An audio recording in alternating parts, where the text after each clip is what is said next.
The book of Ezra is a beautiful testament to God's faithfulness and His love for restoring His people. The people of Judah had been exiled in Babylon for 70 years, but God never forgot them. In His perfect timing, He fulfilled His promise and brought them back to their homeland.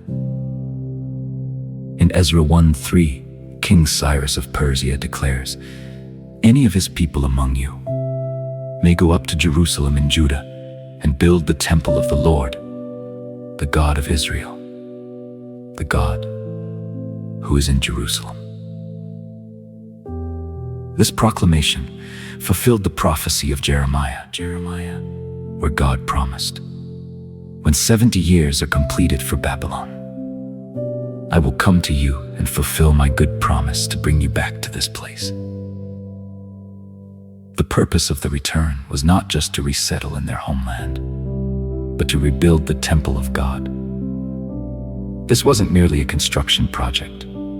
It was a step toward restoring their relationship with God and renewing true worship.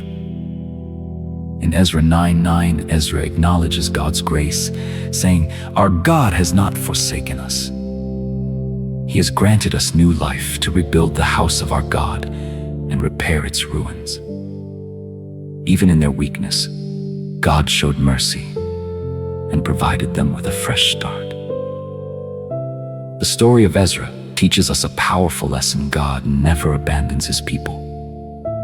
Even in our failures, He gives us the opportunity to begin again.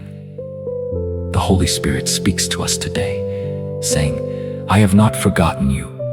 I will raise you up and open a new path for your life." Ezra also emphasizes the importance of worship. Through worship, God's people maintain their connection with Him.